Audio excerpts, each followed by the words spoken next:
Hello guys, welcome back my YouTube channel. আজি আৰু এটা ভিডিঅ' লৈছোঁ। ভিডিঅ'টো হ'ল আপুনি মিছন ভূমিপুত্ৰত কাষ্ট সাৰ্টিফিকেট কেনেকৈ অনলাইনত বনাব পাৰিব আৰু কি ডকুমেণ্টছ লাগিব সম্পূৰ্ণ এইটো ভিডিঅ'ত ষ্টেপ বাই ষ্টেপ দেখুওৱা। ভিডিঅ'টো সম্পূৰ্ণ শেষলৈকে চাব আৰু যদি কোনোবা মোৰ চেনেলত নতুন তেন্তে মোৰ চেনেলটো ছাবস্ক্ৰাইব কৰিব আৰু বেল নটিফিকেশ্যন অল কৰি দিব যাতে মই দিয়া ভিডিঅ' আপুনি পোনপ্ৰথমতে চাব পাৰে। আপুনি মিছন ভূমিপুত্ৰত কেনেকৈ কাষ্ট সাৰ্টিফিকেট বনাব অলৰেডি মই দেখুৱাই আছোঁ। ভিডিঅ'টো সম্পূৰ্ণ চাই থাকিব। প্ৰথমতে আপুনি এইটো ছাইডত আহিব লাগিব। এইটো ছাইডৰ লিংকটো মই ডিছক্ৰিপশ্যনত দি দিম। আপুনি তাৰ পৰা আপুনি এইটো ছাইডত ৰিডাইৰেক্ট হ'ব পাৰিব। মিছন ভূমিপুত্ৰ .gov.in আসাম ইয়াত আপুনি ক্লিক কৰিব। নতুন হ'লে লগিনত ক্লিক কৰিব। ক্লিক কৰাৰ পিছত আপোনাৰ এনেকৈ ইণ্টাৰফেচ দেখা পাব। যদি আপুনি অলৰেডি একাউণ্ট ক্ৰিয়েট কৰিছে তেন্তে ইউজাৰ নেম আৰু পাছৱৰ্ড দি ইয়াত আপুনি লগিন হ'ব পাৰিব আৰু যদি আপুনি নতুন তেন্তে নিউ একাউণ্টত ক্লিক কৰিব। ক্লিক কৰাৰ পিছত ইয়াত আপোনাৰ প্ৰথমতে ইয়াত আপোনাৰ ফাৰ্ষ্ট নেম হ'ব, ইয়াত আপোনাৰ লাষ্ট নেম হ'ব, ইয়াত আপোনাৰ কণ্টেক্ট নাম্বাৰ দিব, ইমেইল আইডি দিব, আপোনাৰ জেণ্ডাৰ চিলেক্ট কৰিব, আপোনাৰ ষ্টেট ইয়াত থাকিবই, আপোনাৰ ডিষ্ট্ৰিক্ট ইয়াৰ পৰা চিলেক্ট কৰিব, পিনক'ড দিব আৰু পান কাৰ্ড দিব আৰু আপোনাৰ ভোটাৰ আইডি দিব আৰু এড্ৰেছ দিব। দিয়াৰ পিছত আপুনি অকণ স্ক্ৰল ডাউন কৰিব। ইয়াত চাওক আপোনাৰ স্ক্ৰীন নেম এটা দিব লাগিব। ইয়াত স্ক্ৰীন নেম এটা বনাই ল'ব। ইয়াত আপোনাৰ পাছৱৰ্ড বনাই ল'ব। স্ক্ৰীন নেম হ'ল আপোনাৰ নাম বা 1 2 3 4 এনেকৈ ৰাখি দিব। ৰাখি দিয়াৰ পিছত আপুনি ইয়াত চাওক ৰেজিষ্টাৰ বুলি আছে, আপুনি ৰেজিষ্টাৰত ক্লিক কৰি দিব। মই আপোনালোকক ফটাফট ৰেজিষ্টাৰ কৰি দেখাই আছোঁ। আপুনি লগিন হোৱাৰ পিছত আপুনি এনেকৈ চাওক নিউ এপ্লিকেণ্ট, ট্ৰেক এপ্লিকেণ্ট আৰু ডাউনলোড চাৰ্টিফিকেট। যিসকলে নতুন আবেদন কৰাৰ পিছত তেখেতে এটা ৰেফাৰেঞ্চ নাম্বাৰ পাব। ইয়াত ট্ৰেকিং এপ্লিকেশ্যন চাব পাৰিব ইয়াত আৰু ডাউনলোড চাৰ্টিফিকেট ডাউনলোড কৰিব পাৰিব। ইয়াৰ পৰা আপুনি অকণ স্ক্ৰল ডাউন কৰিব। প্ৰথমতে আপুনি নিউ এপ্লিকেশ্যনত ক্লিক কৰি দিব। হেল্ল' ফ্ৰেণ্ড, এনেকৈ আপোনাৰ এপ্লিকেশ্যন বা ইণ্টাৰফেচটো এনেকৈ অ'পেন হ'ব। এপ্লিকেশ্যন ফৰ কাষ্ট চাৰ্টিফিকেট জাতীয় প্ৰমাণপত্ৰৰ বাবে আবেদন। আপুনি ইয়াত চাওক যিকেইটা ষ্টাৰ মাৰ্ক দিয়া আছে গোটেইকেইটা আপোনাৰ ফিল আপ কৰিব লাগিব। ইয়াত আপোনাৰ প্ৰথমতে লেংগুৱেজ চিলেক্ট কৰিব। ইয়াত অলৰেডি মোৰ আছামিজ চিলেক্ট আছে। আপুনি বেংগলী, বড়ো বা ইংলিছ চিলেক্ট কৰিব পাৰে। প্ৰথমতে ইয়াত চাওক চিলেক্ট বুলি আছে, আপুনি চিলেক্টত ক্লিক কৰিব। ক্লিক কৰাৰ পিছত ইয়াত চাওক SC, STH, STP, OBC আৰু MOBC আপুনি চিলেক্ট কৰি ল'ব যিটো আপোনাৰ হয়।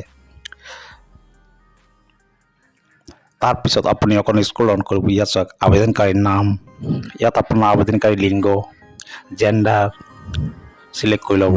ইয়াত আপোনাৰ মোবাইল নম্বৰ এটা চিলেক্ট কৰিব। ইয়াত আপোনাৰ পান নম্বৰ দিব। ইয়াত আপোনাৰ ইমেইল আইডি থাকিলে দিব।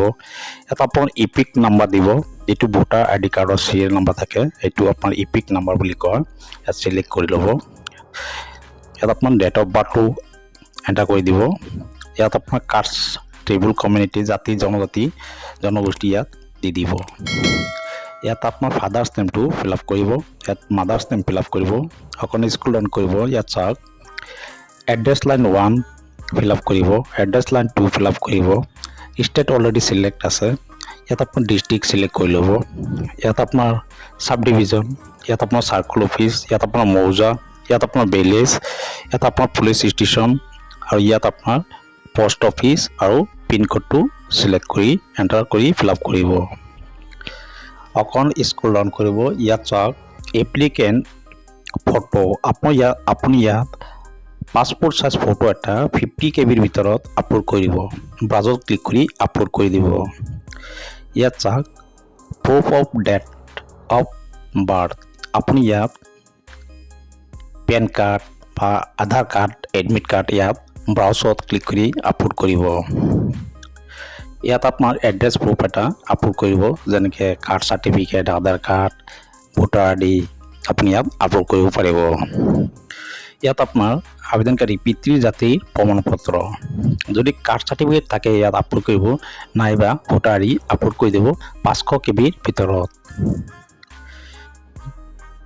ইয়াত আপোনাৰ ৰাজ্য চৰকাৰৰ জাননী যোগে স্বীকৃতিপ্ৰাপ্ত জাতি জনজাতি জনগোষ্ঠীয় সংগঠনৰ সন্মতি পত্ৰ 50 KB ভিতৰত ব্ৰাউজত ক্লিক কৰি আপলোড কৰি দিব ইয়াত এনি আদাৰ ডকুমেণ্টত আপোনাৰ ভোটাৰ আইডি ভোটাৰ লিষ্ট বা এফিডেভিট বা কাৰ্ড সাৰ্টিফিকেট আপুনি ইয়াত আপলোড কৰিব পাৰে 500 KB ভিতৰত আপলোড কৰিব ইয়াত আপোনাৰ upload scan copy applicant form এটো মই ডেসক্ৰিপচনত লিংকটো দি দিম আপুনি তাৰ পৰা ডাউনলোড কৰি ফিল আপ কৰি ব্ৰাউজত ক্লিক কৰি আপলোড কৰি দিব 500 KB ভিতৰত number of page to be printed আপুনি ইয়াত কেইটা প্ৰিন্টেড কপি বিচাৰে ইয়াত লিখি দিব এটা হলে এটা দুটা হলে দুটা পেজ অফ স্ক্যান আপুনি কেইটা স্ক্যান কপি কৰিছে ইয়াত যিকেইটা স্ক্যান কপি কৰিছে ইয়াত আপোনাৰ এন্টাৰ কৰিব লাগিব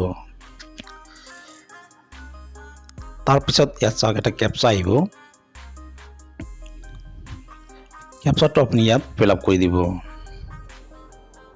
যেটো আপোনাৰ ক্যাপচা আহে আৰু ইয়াত আপোনাৰ টাৰ্ম এন্ড কন্ডিশন ক্লিক কৰি আপুনি অকন স্ক্ৰল ডাউন কৰিব ইয়াত চাওক প্ৰিভিউ বুলি আছে আপুনি প্ৰিভিউত ক্লিক কৰিব প্ৰিভিউ ক্লিক কৰিলে আপুনি গুটি কিটা ফিল আপ আপুনি চাব পাৰিব যদি কিবা ভুল হয় আপুনি বেক কৰি এডিট কৰিব লব পাৰিব আৰু ইয়াত চাওক আপোনাৰ সাবমিট বুলি আছে আপুনি সাবমিটত ক্লিক কৰি দিব ক্লিক কৰি দিয়াৰ পিছত আপুনি এটা ৰেফাৰেন্স আইডি পাব ৰেফাৰেন্স আইডি দি আপুনি ষ্টেটাস চেক কৰিব পাৰিব আৰু যদি ষ্টেটাস কমপ্লিট হোৱাৰ পিছত আপুনি এটো সাইডৰ পৰা আপুনি ডাউনলোড কৰিব পাৰিব আৰু কেনেকৈ ডাউনলোড কৰে মই এটা ভিডিও বনাই আপলোড কৰি দিম ভিডিওটো আজিলৈ ইমানে যদি ভিডিওটো ভাল লাগিছে এটা লাইক কৰিব ধন্যবাদ